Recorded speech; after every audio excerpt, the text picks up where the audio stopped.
Pada malam hari ini kita bersyukur kepada Allah atas berbagai nikmat yang Allah curahkan kepada kita, di antaranya nikmat sehat, nikmat iman, nikmat Islam, dan nikmat kesempatan.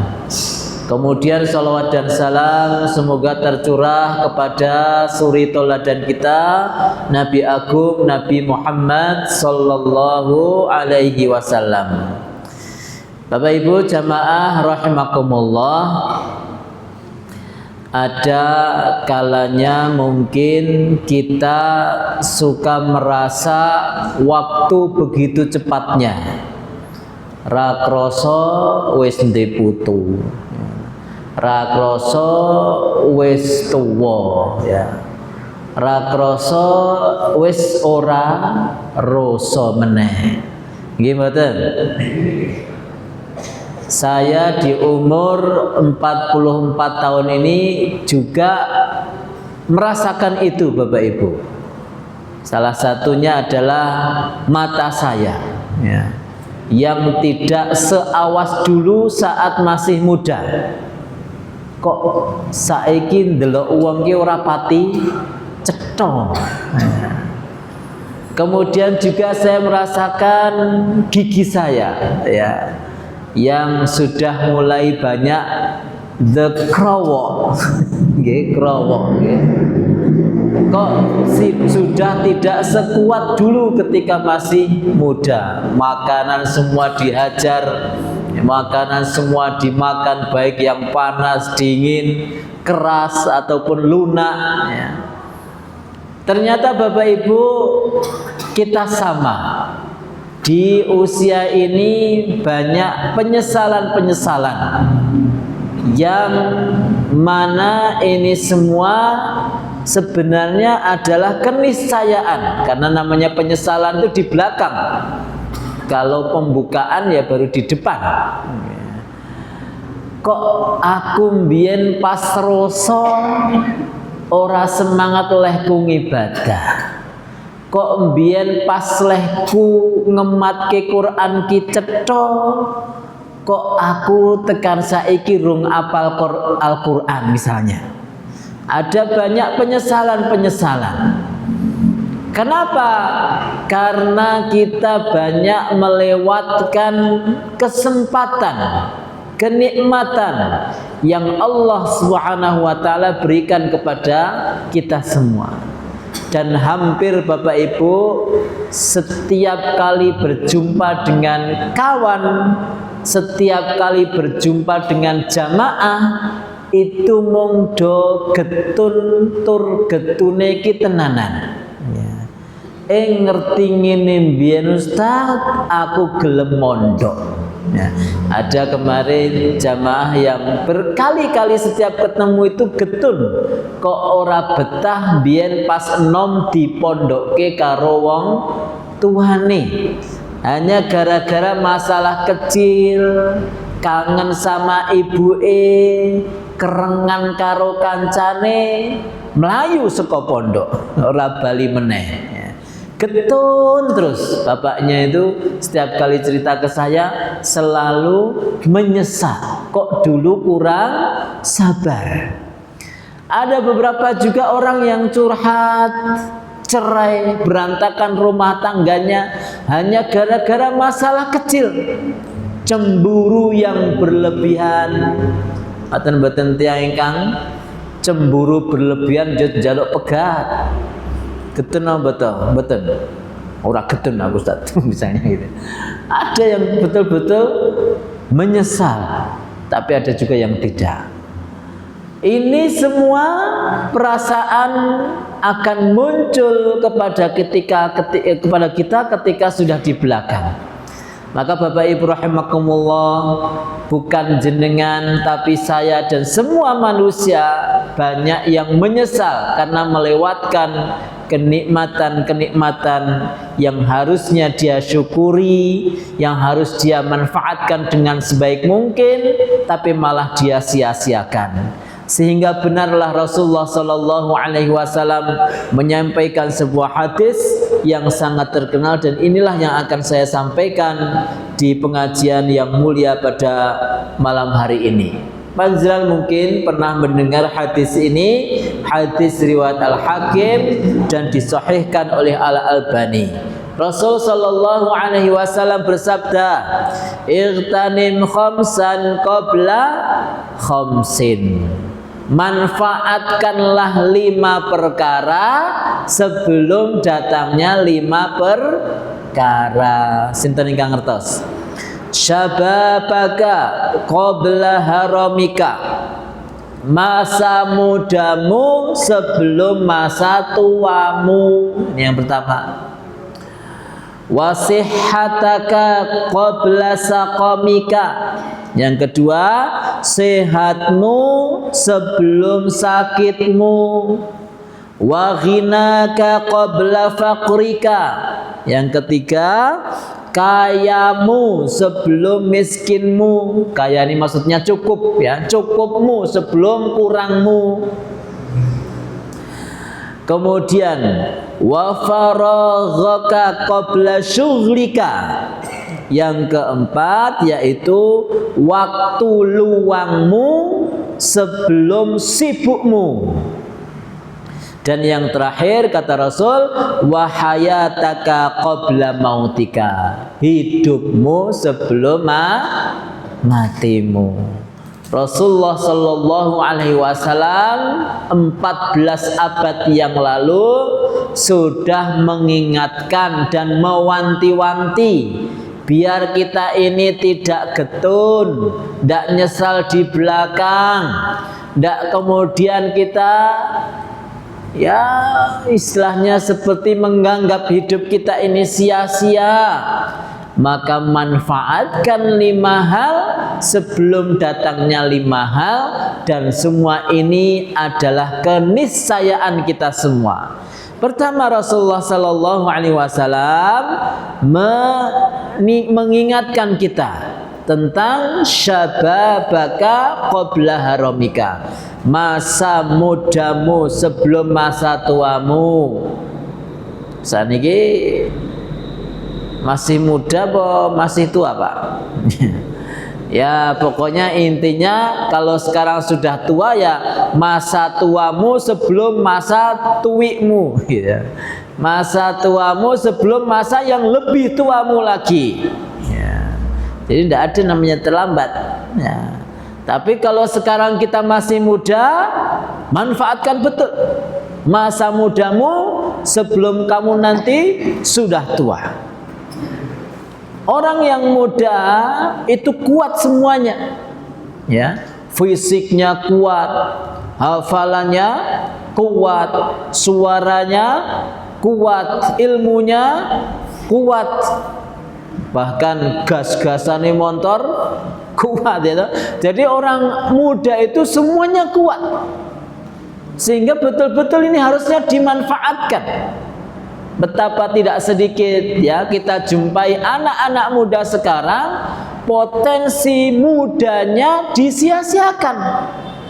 Seharusnya anak muda itu semangat belajar, semangat dalam menghafal. Karena memang menghafal itu paling mudah ketika masih muda ya. Akan gampang ketika masih muda. Anak ini kadangkala kita ini waktu mungkin pernah menjumpai anak kecil, hanya sekali dengar aja itu langsung hafal ya, baik itu ya dengar sesuatu yang positif atau negatif, anak-anak kita itu langsung hafal. Sehingga Rasulullah sallallahu alaihi wasallam mengingatkan syababaka qabla haramika. Ya, ightanim, manfaatkan betul. Ightanim itu kalau dalam bahasa Arab itu dari kalimat ghanimah, Bapak Ibu. Ghanimah itu makna sekarang ya seperti harta rampasan perang. Jadi memanfaatkan itu maksudnya seakan-akan kita mendapatkan nikmat ini ya seperti harta rampasan perang yang harus betul-betul kita manfaatkan secara maksimal. Maka kita berikan motivasi kepada anak-anak kita. Mumpung enom-no, mumpung ijih rosole, ya, belajar yang sungguh-sungguh, ya, semangat dalam bekerja. Jangan malah sebaliknya, orang tua menyemangati anak untuk malas-malasan di rumah. Anaknya pengen sekolah jauh, ibuke nangis-nangis, sing cerak wae. Engko nek lara kepiye? Anaknya mau mondok, ibunya ndak ridho. Nang pondok engko ana pembulian. Nang pondok engko kowe dadi apa? Pengen dikeloni terus karo ibuke. Ya. Jangan, anak muda biar semangati, mumpung muda, pergi sana, belajar sana, mondok sana, bekerja yang sungguh-sungguh. Anak muda itu harus keringetan, anak muda itu harus capek, anak muda itu harus sibuk. Cah enom kok klumbrak-klumbruk, cah enom kok turu. Ya, ini anak muda yang menyia-nyiakan masa mudanya. Wonten mboten teng grene jenengan? Mboten nggih? Insyaallah mboten nggih. Anak muda kok di kamar terus. Anak muda kok tiduran terus. Ini yang disindir oleh Rasulullah Sallallahu Alaihi Wasallam. Ya, manfaatkan betul syababaka qabla haramika.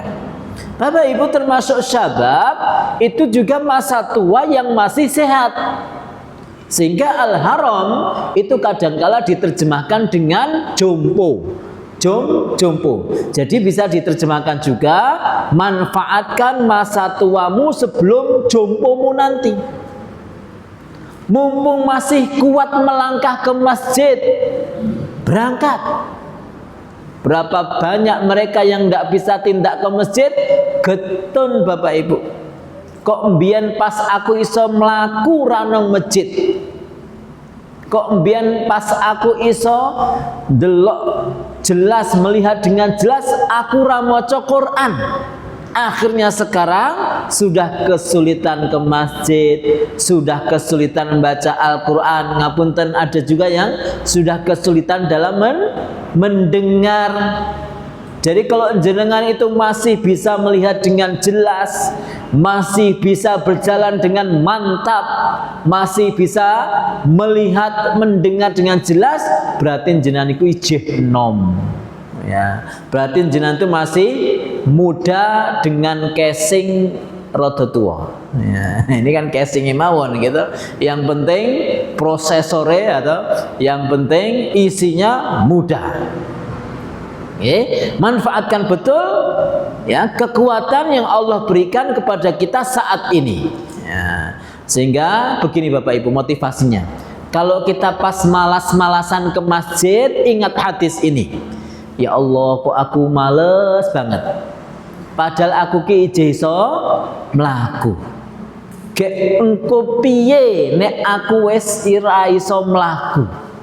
Iso mlaku males. Ya. Jadi ingat betul hadis ini. Mumpung Allah masih berikan kekuatan fisik, semangat. Masuk angin sidik, ra masalah. Kesel sidik, ra masalah. Bismillah, bismillahirrahmanirrahim. Allah, mangkat nang masjid as-solihin gitu. Jadi irtanim khamsan qabla khamsin syababaka qabla haramika. Ya.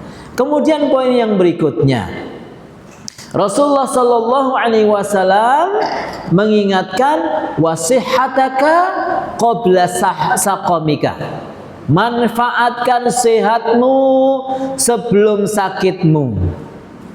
Cobi imut-imut Bapak Ibu, rikalan ini jenengan niku pas gerah, napa sing jenengan pengini? Ya, coba ingat. Ya, yang jenengan pengini ya mung setunggal mawon.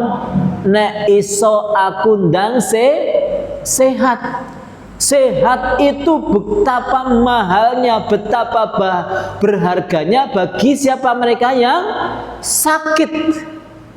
Maka Rasulullah Sallallahu Alaihi Wasallam mengingatkan nikmat ini, manfaatkan betul sehatmu sebelum sakitmu. Kita sakit-sakit mboten?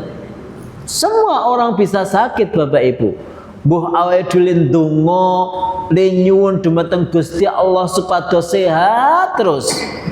Kadang kala mboten dikabulke Gusti Allah, dicobi kalih Gusti Allah, sakit, encoke kumat, untune kumat, nggih mboten? Kita jalan dah hati-hati kepleset, nggih mboten? Kita sudah hati-hati pakai jaket keluar rumah kok ya tetap masuk angin. Jadi semua kita itu berpotensi sakit. Maka ketika kita sehat, manfaatkan betul nikmat sehat ini. Dengan apa? Ya tentu menggunakan kekuatan fisik akal kita untuk mendekatkan diri kepada Allah Subhanahu wa ta'ala. Mata kita masih sehat betul? Masih sehat. Untuk apa mata kita? Untuk membaca Al-Quran, gimana? Untuk membaca buku-buku agama, untuk membaca atau melihat majelis taklim atau pengajian-pengajian yang baik yang mendekatkan diri kita kepada Allah Subhanahu wa ta'ala. Apalagi misalnya badan kita masih sehat, gunakan badan kita untuk membantu orang tua, membantu saudara misalnya kan, melakukan pekerjaan yang banyak manfaatnya. Maka Bapak Ibu rahimakumullah, Rasulullah mengingatkan kita tentang betapa mahalnya, berharganya nikmat sehat. Maka Rasulullah juga di dalam sebuah hadis bersabda, nikmatani maghbunun fihima katsirun minan nas as-sihhatu wal faragh. Dua nikmat yang banyak manusia tertipu, yaitu sehat dan waktu luang. Wong korupsi iki pas sehat apa pas loro? Pas sehat. Wong maling niku pas sehat apa pas loro? Pas sehat. Gimana? Orang ngapunten, orang berzina itu pas sehat atau pas sakit? Pas sehat. Berapa banyak orang melakukan dosa karena kesehatannya, ya, karena kesehatannya tertipu, kata Rasulullah Sallallahu Alaihi Wasallam. Karena sehat kemudian orang bukannya mendekatkan diri kepada Allah, tapi justru bermaksiat kepada Allah. Na'udzubillahi min dalik. Ya, orang jalan-jalan, orang rasan-rasan, orang melakukan kedurhakaan rata-rata ketika sehat. Coba kalau dia sakit awake gregesi, kur meneng wae. Gitu. Istighfar, astagfirullah. Jadi malah saat durunge ra tau zikir, pas loro, waduh, sregep tenan le zikir, astagfirullah, astagfirullah. Basang sehat, ora istighfar meneh, gitu. Iya. Astagfirullah, astagfirullah. Pokoknya kaya wis paling cerak karo Gusti Allah tenan. Basan wis mari lali zikire. Nah niku tiang riko nggih, boten tiang riki. Ya, insyaallah ngeten nggih. Maka Rasulullah mengingatkan manusia banyak yang tertipu karena kesehatannya. Sehingga kemudian juga ada sebuah pepatah, as-sihhatu tajun ala ru'usil as-sihha la yarahu illal marad. Kesehatan adalah mahkota di kepala orang sehat yang tak terlihat kecuali oleh orang sakit. Jadi asli jenengan iki kaya-kaya iki nganggo mahkota kabeh. Ya. Kesehatan adalah mahkotanya orang sehat yang tidak terlihat kecuali oleh orang yang sakit. Ya, coba jenengan kalau pas tilik tiang sakit Bapak Ibu ke rumah sakit pundi, RSUD, PKU tepundi, ya Allah, semua itu yang kita tengok itu mesake, dan mereka itu melihat mereka jenengan itu menganane iri. Cuma adanya pengen seperti jenengan sehat. Dongake aku ya Bu, ben iso sehat kaya jenengan, ben saged tindak pengajian malih teng as-sholihin, ben saged kumpul-kumpul malih, guyang-guyu malih. Nggih mboten? Ya, kemudian jenengan doakan, ya Allah berikanlah kesembuhan kepada ibu yang sakit ini. Mbasan mari lali nang masjid meneh. Nah niki Bapak Ibu rahimakumullah, kita semua ini ibarat make mahkota menurut orang-orang yang sakit. Maka syukuri nikmat sehat, karena ini adalah kesempatan emas kita untuk mendekatkan diri kepada Allah. Wong iso ibadah khusyuk niku pas sehat. Cobi Bapak Ibu jenengan ketika sholat sikile loro utawi untune loro, kira-kira khusyuk mboten? Imame dawu sithik rasane mangkel, orang rasake untuk kukil loro kok. Siapa ya? Imamnya yang ngerti dia piye, orang ngerti kok ya gitu. Jadi ngapunten, kita ndak bisa ibadah maksimal, ibadah khusyuk kalau kita tidak dalam keadaan sehat. Maka syukuri. Kemudian poin ketiga, Rasulullah Shallallahu Alaihi Wasallam menyampaikan, wa ghinaka qabla faqrika. Manfaatkan kayamu sebelum miskinmu, cukupmu sebelum kurangmu. Coba Bapak Ibu rahmakumullah, betapa tidak sedikit orang yang getun ketika memiliki banyak kelebihan harta, hartanya cuma dihambur-hamburkan, bukan untuk mendekatkan diri kepada Allah. Saat dia satu waktu kehilangan hartanya, akhirnya tidak ada kesempatan dia untuk mendekatkan diri kepada Allah. Dulu pengennya itu pas kaya itu banyak wakaf, banyak sedekah, banyak korban, nabung untuk haji umroh, bahasan bablas kabeh bondone getun. Yo ngerti ngene mbiyen pas aku sugih aku wakaf 1000 sak semen. Pas aku sugih mbiyen aku iso wakaf 2 truk pasir. Akhirnya apa? Getun Bapak Ibu. Ada enggak orang yang dulu kaya kemudian miskin? Ada orang yang dulu cukup sekarang kurang, banyak. Apalagi sekarang banyak usaha yang kolaps. Kita mbiyen wong sing paling sugih dhewe nang Klangon, jebule saiki sugih utang ya. Karena apa? Pengen mengembangkan usahanya, menghubungi BRI, BCA, BNI, BSI, ya toh. Akhirnya ternyata tokonya ndak laku, ketoke mbiyen sugih, saiki dadi sugih utang. Banyak orang seperti itu. Maka Bapak Ibu, kalau kita saat ini merasa dalam keadaan cukup itu artinya Bapak Ibu masih ada kelebihan harta yang bisa kita gunakan untuk kebaikan. Masih ada sisa 1.000 rupiah, 2.000 rupiah, 5.000 rupiah. Manfaatkan untuk tabungan akhirat. Manfaatkan untuk wakaf, untuk sedekah, untuk menyantuni anak-anak yatim, untuk wakaf ke masjid, untuk memberikan kebaikan, karena itu adalah harta sesungguhnya yang akan kita bawa ke mati. Bukankah Rasul sallallahu alaihi wasallam bersabda, "Idza mata ibnu Adama in qata'a anhu amaluhu illa min salasin shadaqatin jariyatin."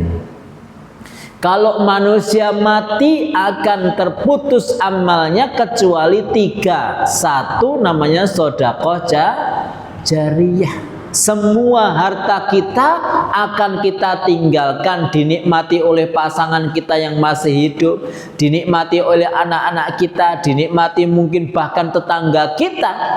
sedikit pun tidak ada manfaatnya bagi kita kecuali harta yang kita sodakotin jariyatin, sedekahkan, dan manfaatnya mengalir terus setelah kita meninggal dunia. Sehingga Bapak Ibu rahimakumullah, Rasulullah mengingatkan wa ghinaka qabla faqrika, manfaatkan cukupmu sebelum kurang. Saya sering matur dalam majelis ini, kalau ibu-ibu di rumah banyak baju-baju yang tidak kepakai padahal masih layak, coba jenengan bagikan saja kepada mereka yang kekurangan. Jenengan aja nyimpen kangge sinten? Putra putri jenengan mesti ora gelem nganggo, yakin tenin ora gelem tenan estu gitu. Wedi malah ini gitu. Gitu. Kalau kita nanti meninggal dunia, saya pastikan anak kita ndak pengen pakai baju kita, ya kan? Apalagi cucu kita ndak mau pakai jilbab kita, rok kita. Ya, umumnya seperti itu. Seperti saya seingat saya ndak pernah pakai bajunya bapak, ya, yang sudah meninggal dunia. Sehingga Bapak Ibu, mumpung kita masih hidup, kalau baju kita itu berlebihan, terlalu banyak, ya, sedekahkan ke orang-orang yang ada di sekitar kita yang kita lihat mereka kekurangan. Arep tuku jilbabe masya Allah randuwe duit. Aku ki ya pengen yu, asline mungkin ya orang itu, aku ki ya pengen yu duwe jilbab sing syar'i, ning lek saiki arep tuku kok lilaring temen. Ini kadang-kadang juga sering saya sindir kepada teman-teman yang punya toko-toko baju muslim syar'i. Kenapa? Rata-rata baju muslim syar'i itu regane larang. Nggih napa nggih? Nah, sing ora syar'i iki 10.000, 20.000, bahkan di Shopee iki 3.000 to. Kok ya iso gitu. Tapi begitu yang katanya jilbab syar'i 20.000, 100.000. Istri saya itu dulu pernah jualan baju wanita, namanya mereknya saya sebut aja Arabian. Itu agen, satu-satunya agen di Jogja, itu istri saya. Saya suruh berhenti Bapak Ibu. Ya, sebenarnya beliau jualan itu ya halal-halal saja. Tapi saya tuh koyo-koyo ati ora tekan. Lah pripun regane kula tingali 800.000. 1 juta. Masya Allah, ini fitnah, gitu. Fitnah bagi orang yang pengen hijrah, ya, pengen memakai pakaian yang syar'i, regane kudu tuku 800.000. Sing mumet ora bojone, sing mumet kudu sing tuku ning bojone sing lanang niku, gitu. Pak, aku pengen hijrah, tukoke. Wah. Jadi Bapak Ibu rahimakumullah, kalau jenengan punya pakaian-pakaian yang syar'i, ya, coba berbagi kepada orang-orang sekitar jenengan. Atau kalau di rumah mungkin ada uang-uang tercecer, ada 100 rupiah, ada 500 rupiah, ada 1.000 rupiah, yang mungkin bagi kita sepertinya tidak berharga Bapak Ibu. Tapi coba kalau itu kita ambil, kemudian kita masukkan di kotak infak masjid as-solihin, semua orang, setiap hari berpikir seperti itu, minimal ya wong 50 ngono wae lah. 50 orang berpikir seperti itu semua. Ana duit 1.000 nang omah, aku tak sholat jamaah, tak cangkingi nang masjid. Nah, lumayan setiap hari pemasukan di masjid jadi 50. Kadang apa segede? Lumayan gitu, 50.000, 100.000, iso nggo tuku AC. Oh, mboten ngeten. Iso nggo tumbas, ya napa sing manfaat di masjid. Ya. Jadi manfaatkan kelebihan kita. Ya, manfaatkan kelebihan kita. Ada beberapa orang yang memiliki kelebihan. Kemarin saya diceritain teman, dia mau bangun masjid, kemudian ngobrol dengan seseorang yang dia ternyata dulu waktu muda senang gambar, arsitek gitu ya. Kemudian beliau minta, Pak, saya tuh pengen bikin masjid. Nyuwun tulung jangan seket gambarke nggih. Oh nggih Ustaz, kula gambarke. Digambarkanlah sama bapak itu. Kemudian beliau mengatakan begini, Ustadz, saya tidak punya kelebihan harta, saya tidak bisa membantu ini dan itu, saya bisanya membantu gambar. Lho pripun maksudnya? Niki mboten sah jenengan bayar, niki gambar masjid niki pun sedekah saking kula. Saya mboten. Saya. Jadi ilmu bisa juga disumbangkan. Gambar masjid ki yo larang ya zaman sakniki. Semeter yang dirang ngertos mboten? Semeter ya, hitungannya semeter tuh satu apa namanya? 1 senti mungkin ya. 1 senti itu berapa? Lumayan pokoknya Pak, 50.000, 100.000 saya lupa. Intinya mahal. Jadi itu ada nilainya. Tidak bisa nyumbangkan pakaian bekas, nggak bisa nyumbangkan uang, sumbangkan ilmu atau sumbangkan ide. Mumpung kita masih ingat, saya kemarin ketemu jamaah, dia pengen daftar umroh, kemudian beliau tahu kalau kita ini banyak santri. Beliau mengatakan begini, Ustadz, saya dulu waktu muda, saya itu ahli dalam batik. Saya dulu suka nggambar ini, tapi sekarang saya sudah tua Ustadz, umur beliau sudah 80-an tahun. Saya tidak pengen ilmu saya itu hilang. Lah maksudnya problem Pak, kalau Ustadz Kerso boleh nggak santri-santrinya saya ajari? Saya bisanya nyumbang cuma ini Ustadz. Nyumbang nopo Pak? Nyumbang ngajari carane batik. Saya nama mboten? Saya Masya Allah, berapa banyak anak-anak sekarang begitu ya istilahnya ya merasa tertarik dengan yang namanya gambar. Yang batik itu kan gambar. Satu waktu juga ada ibu-ibu punya catering. Beliau datang kepada saya, Ustaz, kalau Kerso santri putrinya dibawa ke dapur saya, tak ajari masak. Oh, tak ajari masak terong berenang. Terong berenang. Masa nyebutnya santri ini terong itu terong berenang. Masak terong balado, ya toh. Masak sambal nopo macam-macam. Masya Allah. Saya tanya ibu-ibu, anak-anak muda sekarang pinter masak mboten? Pinter masak mboten? Mboten. Sebabnya nopo? Jenengan boten ngajari gitu. Jenengan boten kersa ngajari nggih boten? Nggih. Ibu-ibu sepertinya foto masak mosok gelem tak ajari. Nyatanya mereka itu aslinya ya mungkin di masjid ini sesekali itu acara, itu bukan cuma pengajian, Pak. Ya. Sesekali acaranya apa? Cara masak terong yang enak. Nah, supaya anak-anak perempuan tuh, anak-anak muda itu datang ke masjid tertarik. Boleh nggak kira-kira masjid untuk latihan masak-masak, boleh nggak? Boleh, nggih. Jangankan latihan masak-masak, zaman Rasul latihan perang di masjid itu boleh. Zamannya Rasul, tapi sekarang kan nggak ada perang, nggih.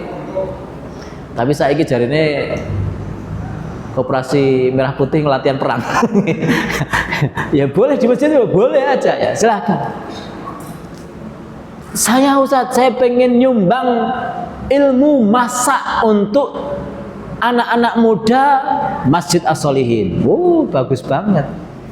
Saya pengen ngajari anak-anak carane nopo. Mungkin yang sepele-sepele Bapak Ibu, betapa sekarang itu kadang-kadang pasangan-pasangan muda itu hanya siap menikah karena masalah cinta, tapi mbasan wis dadi bojone ora iso apa-apa. Karena memang tidak ada kurikulum di sekolahan ngajari mereka cara masak yang bagus, cara melipat baju yang bagus, cara mijeti bojo sing penak. Ya tidak ada di sekolah, nggak ada gitu. Loh, itu menumbuhkan rasa cinta loh. Menumbuhkan sakinah mawaddah warahmah. Penting betul Pak, jalan dipijeti bojone penak penting betul. penting gitu, penting. Kadang kalau malah rapati penting, bojo sing pinter matematika, pinter bahasa Inggris rapati penting. Sing penting ki apa? Masakannya enak, pakaiannya bersih, rumahnya rapi, penak limi jeti. Itu kadang-kala di dalam rumah tangga itu yang sepele-sepele itu malah justru menjaga keharmonisan. Nah, ini termasuk wa ghinaka qabla fakrika. Ya, Rasulullah sallallahu alaihi wasallam mengingatkan kita. Kemudian Bapak Ibu rahimakumullah, yang keempat adalah apa? Wa faraghaka qabla syughlika. Dan masa luangmu atau waktu kosongmu sebelum waktu sibukmu. Waktu kosong ki penak mboten? Wah penak banget, niki nikmat luar biasa Bapak Ibu. Onten mboten, ada enggak orang yang semalam suntuk seperti ini, semalam ini masih sibuk cari duit, ada enggak? Seumurin jenengan ada enggak? Banyak di luar sana Bapak Ibu. Sudah umur 60 tahun saya itu pernah ketemu ojol Pak. Ojol umur 60-an tahun. Ya Allah. 60 tahun masih ngojek Pak. Jam 8 malam, jam 9 malam. Khususnya di kota-kota besar. Jadi mereka pengen duduk, membaca Quran, berzikir di masjid, itu waktunya nggak ada. Masya Allah. Jadi waktu luang itu sebuah kenikmatan.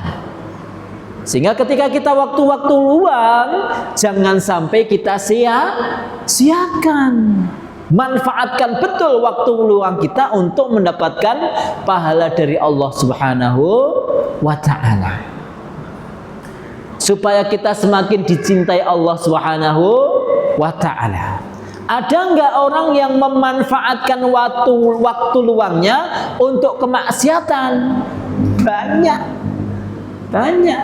Seharusnya dia gunakan malamnya untuk bercengkerama dengan keluarga, untuk memberikan pendidikan terbaik kepada keluarganya, malah dolan mancing tekan neso.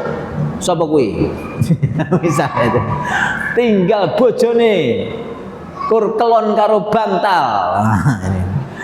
Ya Allah ya. Waktu kosong yang harusnya dia bisa membangun keharmonisan dengan keluarga, malah justru dia tinggalkan, dia sia-siakan. Siang hari yang seharusnya dia gunakan untuk mencari nafkah, malah dolanan scroll HP, malah dolanan game online, sing luwih parah malih judi online. Entuk bayar malah kur dinggo judi. Entuk bayar kudune dinehke anak bojo malah dinggo tuku rokok. Masya Allah Bapak Ibu rahimakumullah. Ini orang yang menyia-nyiakan waktu luang. Waktu luang itu pemberian dari Allah yang harus kita manfaatkan dengan sebaik mungkin. Jangan sampai waktu kita malah menambah dosa. Harusnya menambah pahala. Kinten-kinten waktu luang jenengan dalu menika terus jenengan ginakaken tindak teng Masjid As-Sholihin nggih pengajian. Niku wonten pahalane mboten? Wonten. Rencang jenengan sing dalu niki jarine muni sibuk, jarine muni masuk angin, jarine akeh kegiatan, jebul nang omah pun delok sinetron. Dijak ngaji alasane sibuk, kesel, jebule kok delok sinetron. Entuk ganjaran apa entuk dosa? Nah, niku pun jenengan saged simpulaken. Nah, ini yang keempat ya. Wa faraghaka qabla syughlika. Manfaatkan waktu luangmu sebelum waktu sibukmu. Terutama di akhirat nanti. Di akhirat nanti adalah waktu tersibuknya manusia. Semua orang sibuk dengan sendirinya masing-masing. Tidak ada di akhirat nanti seorang ayah mikirkan anaknya, seorang suami mikirkan istrinya, seorang ibu mikirkan bayinya. Tidak ada. Yauma idin, ya, disebutkan yauma yafirrul mar'u min akhi wa ummihi wa abi wa sahibatihi wa bani likulli imri'im minhum yauma idin sya'nu yughni. Setiap orang hari itu sibuk dengan urusannya sendiri-sendiri. Hari sibuk itu adalah hari akhirat. Kenapa? Karena semua kita ini menyampaikan alasan kepada Allah Subhanahu wa taala atas kesia-siaan kita di dunia. Ya Allah, saya itu dulu tidak begini begitu karena saya begini dan begitu. Maka Allah mengatakan dusta kamu, ngapusi kowe dan seterusnya. Semua orang itu ngeles nek bahasa ini saat ini. Ditanya oleh Allah ngeles terus, sibuk tidak mikirkan siapa-siapa. Maka disebutkan yauma yafirrul mar'u min akhi, yaitu hari di mana seseorang akan lari dari saudara kandungnya. Wa ummihi wa abi, lari dari ibu dan lari dari bapaknya. Wa sahibati wa bani, lari dari istrinya, lari dari anak-anaknya. Takut dituntut karena kedoliman yang pernah dia lakukan ketika di dunia. Di dunia saling sayang menyayangi, di akhirat ora urusan. Kowe mbiyen bojoku to, Pak?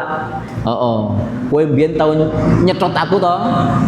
Nah, kowe mbiyen ora tau kayak aku nafkah to? Di dunia mungkin masih saling memaklumi, di akhirat lali, Pak. Bojone jenengan iki lali kalian jenengan. Yang diingat bagaimana mereka menuntut balas supaya mendapatkan banyak pahala, banyak tiket menuju ke surganya Allah Subhanahu wa taala. Ketika tidak cukup, maka dia akan mencari-cari orang yang pernah mendoliminya. Na'udzubillah min dzalik. Nah, ini ya. Sehingga Bapak Ibu, mumpung masih banyak waktu, kita manfaatkan supaya kita semakin banyak pahala dari Allah. Allah SWT mengingatkan dalam Quran surat Al-Asr, wal 'asr innal insana lafi khusrin. Demi masa sesungguhnya manusia berada dalam keuntungan atau kerugian? Berarti menungso niku kabeh untung apa rugi? Semua manusia. Allah mengatakan al-insan, semua manusia rugi. Semua manusia rugi. Karena kebanyakan manusia itu sibuk mencari sesuatu yang pasti akan dia tinggal. Sibuk golek barang sing bakal ditinggalke. Bendina kur mikire piye ya omahku ki ben tambah gede. Bendina mau mikir ke piye ya ben mobilku iki iso tambah. Piye ya sawahku ben tambah jembar. Pikiran ini niku wae ngantek mati. Ya. Sibuk golek donya. Lo aneh, kadang-kala itu suka saya itu sindir beberapa orang sing sibuk seko esuk tekan bengi golek donya, ora tau ketok nang masjid, ora tau ketok nang majelis taklim, ora tau ketok salat. Kadang-kala pertanyaanku itu, Bapak Ibu nih pertanyaan iki rada kasar. Kowe iki arep sugih sak sugih-sugihmu ki kaya ngopo? Lagumunku Bapak Ibu, kadang-kadang kita heran dengan beberapa orang itu sibuk dunia ning ora sugih, dadi donya ora entuk, akhirat napa malih. Naudzubillah min. Anten mboten tiyang ingkang ngutong golek donya wae. Ning ora sugih-sugih anten mboten. Gitu. Mesake nggih? Mesake. Nah, monggo manfaatkan waktunya dengan baik supaya tidak menjadi khusrin, tidak rugi. Ya, maka dijelaskan yang tidak rugi adalah orang yang beriman, orang yang beramal soleh, dan yang saling berwasiat dalam kebenaran dan kesabaran. Insya Allah jenengan sedanten. Amin ya rabbal alamin. Kemudian yang terakhir, Rasulullah mengingatkan kita dari hidup sebelum mati tenan. Mike mati nih. Ya, manfaatkan mic sebelum mati. Oh nggih. Ya, nggih sabar. Ya, ternyata tapi insya Allah ini terakhir, nggih. Manfaatkan betul hidup kita sebelum mati kita. Manusia mati, Bapak Ibu semua kita, nggih. Hari ini tadi saya dari pagi sampai jam sekitar 4 sore tadi ngawasi sekaligus ya bantu-bantu tukang-tukang geraji. Jadi kebetulan di pondok kita mau membangun sekolahan, sehingga kemudian pohon-pohon di kebun itu harus kami potongi semua, Bapak Ibu. Saya mikir, Bapak Ibu, ya Allah, pohon besar, ada pohon jati, bahasan timbruk ke galie, Masya Allah, jadi cemeng sedanten, Bapak Ibu. Kata Pak Tukang ini umurnya sangat tua, bahkan mungkin bisa bukan puluhan, bahkan bisa 100 tahun lebih. Masya Allah, ya, setua itu, selama itu pohon ini hidup, sekuat itu dia sehat, nggak ada masalah-masalah apapun, akhirnya mati juga. Jadi dunia ini nggak ada yang abadi, semua fana. Mbok ono wong bendino njogo kesehatan, olahraga bendino, futsal bendino, jogging bendino, mangane sing sehat-sehat, mati betul. Mati juga. Kita ini kadang-kala sibuk mempertahankan supaya sehat, padahal kita itu punya keyakinan bakal mati. Ning nek iso ya ora cepet le mati, Mas. Alah. Kita itu setua-tuanya kita masih lebih tua pohon jati di kebun kita. Gimana? Wes jati lho, Pak. 100 tahun, 200 tahun. Jadi setua-tuanya kita itu masih tidak lebih tua daripada makhluk-makhluk yang ada sekitar kita. Sehingga mumpung masih hidup, Bapak Ibu, manfaatkan betul hidup kita untuk bekal mati kita. Nek wong wis mati ki ora iso ngaji, nek wong mati ki wis ora iso sedekah, ora iso zikir, ora iso pengajian, raiso sholat jamaah, ndak bisa lagi.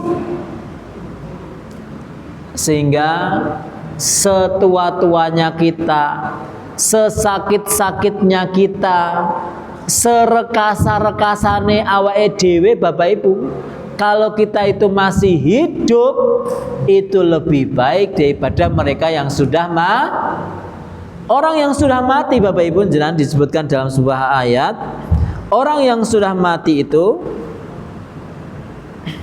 disebutkan, Allah Subhanahu wa taala berfirman dalam Quran surat Al-Munafiqun ayat 10. Wa anfiqu mimma razaqnakum min qabli an ya'tiya ahadakumul maut fayaqul Rabbi laula akhartani ila ajalin qarib fa asaddaq wa akum minas salihin. Sebelum kematian datang, maaf ya, terjemahnya begini, dan infakkanlah sebagian apa yang kami rizkikan kepadamu sebelum kematian datang kepada salah seorang di antaramu.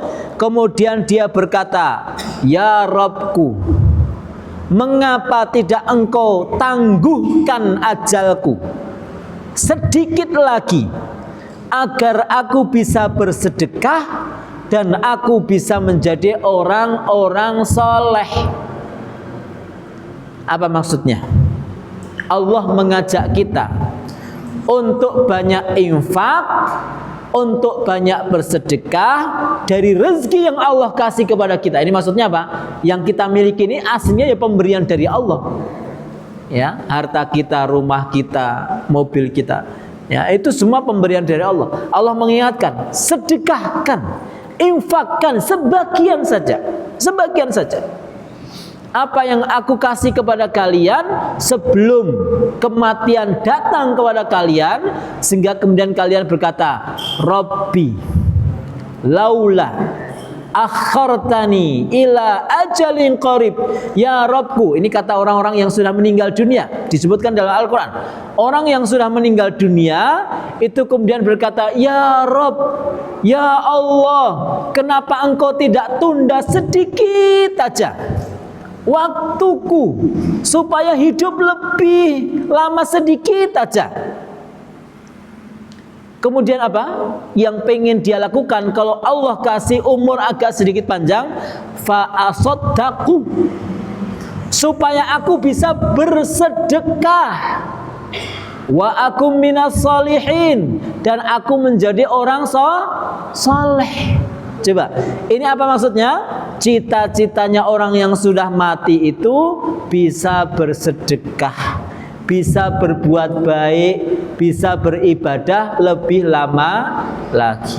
Sehingga ngapunten Bapak Ibu, mumpung kita masih hidup, jangan sampai kita mengatakan seperti yang dikatakan oleh orang di dalam Quran surat Al-Munafikun ayat 10 tadi, yaitu pengen dipanjangkan waktunya supaya bisa beramal soleh lebih banyak lagi. Manfaatkan hidup ini dengan mendekatkan diri kepada Allah Subhanahu wa ta'ala. Ini Bapak Ibu, 5 hal yang diingatkan oleh Rasulullah Sallallahu Alaihi Wasallam, yang tentu ini adalah wanti-wanti. Ya, ini adalah peringatan dari Rasulullah Shallallahu Alaihi Wasallam supaya kita menyukuri 5 hal tadi sebelum datang 5 hal yang lain. Karena penyesalan datangnya di belakang. Sehingga dalam sebuah kalimat Ibnu Qayyim rahimahullah mengatakan, waktu jika tidak disibukkan dengan kebaikan, maka dia akan menyibukkan kita dengan keburukan.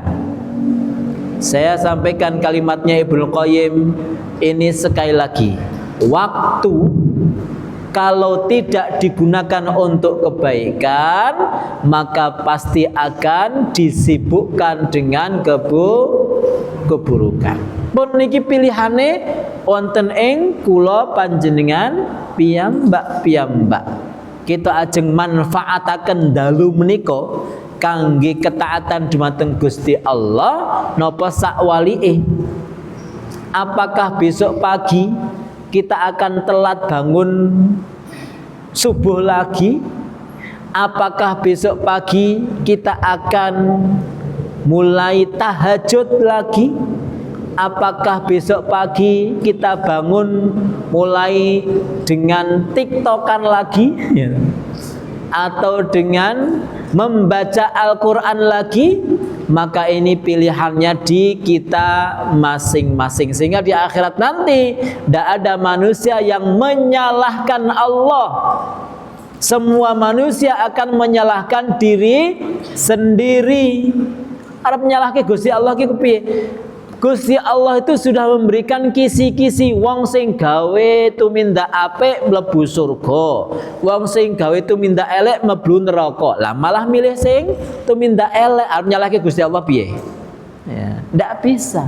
Semua orang akan mendapatkan apa yang dia usahakan, apa yang dia amalkan. Innamal a'malu binniyat wa innama likulli imri'in ma nawa. Setiap orang mendapatkan balasan sesuai apa yang dia niatkan. Semoga Allah SWT senantiasa membimbing kita untuk memanfaatkan nikmat-nikmatnya dalam kebaikan, ridho dan surganya. Amin ya rabbal alamin. Menika Bapak Ibu ingkang saged kula aturaken kathah kalepatan estu nyuwun agunging pangapunten. Wa akhiru da'wana subhanakallahumma wa bihamdika asyhadu an la ilaha illa anta astaghfiruka wa atubu ilaik. Assalamualaikum warahmatullahi wabarakatuh.